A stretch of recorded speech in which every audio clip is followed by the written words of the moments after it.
You must change your mindset. We're so used to those clothes that we've broken in over the years that I get comfortable in something. I like the old tore up, stained up sweatshirts. We've talked about my sweatshirts before. I like those things. That's what I want to put on when I go home and just get comfortable. And the old way of life can be like that old, comfortable, tore up, ugly, nasty sweatshirt that don't look right anymore, don't fit right anymore. It's just tore up. But the problem is, it's hard to let go because it's comfortable. Even though you don't look right in it, even though you don't look good in it, you want to keep it because it's what you're used to, because it's comfortable. Now the new clothes that God's given, they ain't so comfortable. And it's because we haven't broke them in yet. It's because it looks different. Looks good, but it looks different. But it doesn't feel good because it's not what we're used to. When you've been wearing something for 20 years, and all of a sudden, you change up your wardrobe, let me tell you something, it isn't easy. Because I've had to do it. I don't like it. And you've got to start wearing those clothes to get comfortable in them. You've got to see yourself in them and say, that's not so bad. I can make this work. I can get used to this. Our tendency is to want to go back to the old. But if we've done what God has told us to do, the old has been put aside, put away. And we're never supposed to put it on again. We're supposed to start wearing the new. Getting comfortable in the new. So you're going to have to resist the temptation to put those old clothes on when you're tired and worn out from breaking in the new clothes. Because it's not easy. It's hard. Ephesians 5:1. Therefore be imitators of God as beloved children. Now, woo, it's all right there. Continuous action the rest of your life. Oh, you mean I'm not going to just arrive? Nope. The day you arrive, the day you get to go to heaven. Until then, you continue to imitate, you continue to become, you continue to follow the word. It's going to be work the rest of your life. So settle in and do it.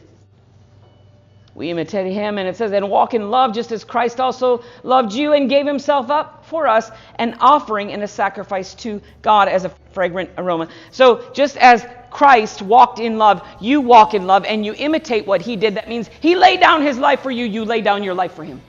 Pretty simple, isn't it? Verse 8.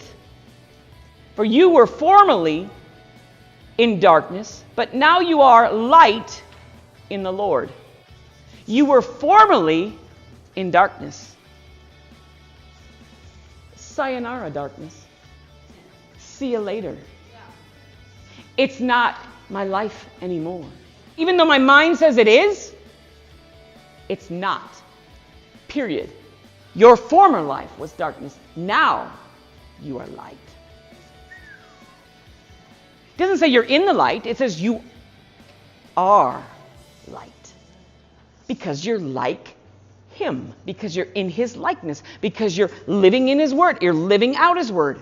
You're speaking forth truth and light. So walk as children of the light. So don't walk as children of the darkness, because that's not who you are anymore. You need to walk as children of the light. Walk out the truth. Don't live out the lie. Walk out the truth. Don't live out the lie. For the fruit of the light consists in all goodness and righteousness and truth. Trying to learn what is pleasing to the Lord. Remember, this is your action. This is what you're doing. This is how you're renewing your mind. You are trying to learn what is pleasing to the Lord. So I am going to learn what's in his word. I'm not going to be lazy. I'm not going to expect God to do it for me or anybody else to do it for me. I am going to learn the word. Do not participate in unfruitful deeds of darkness, but instead even expose them, for it is disgraceful even to speak of the things which are done by them in secret. It says, don't participate in. He's telling you what not to do anymore. Don't participate in that unfruitful lifestyle. Don't participate or entertain what used to be. Because you're no longer living that life of darkness anymore. But instead expose it. See, you can't just not participate anymore. You've got to expose it. My friend has told me that you can't keep secrets with the enemy.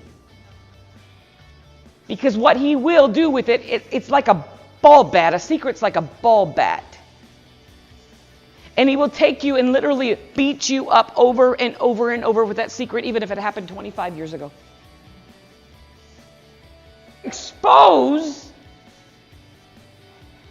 You can't just not participate anymore. You can't just cut it off. But you've got to expose it. That means light is shed on it. Therefore, I can be freed and released from the darkness. Right. And so I'm going to expose the darkness. And then I'm going to start speaking the truth. In other words, I used to declare this out of my mouth.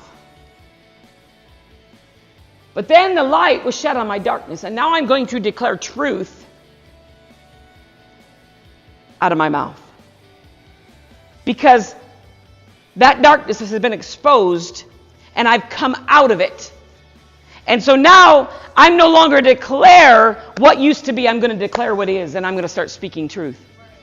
What? What?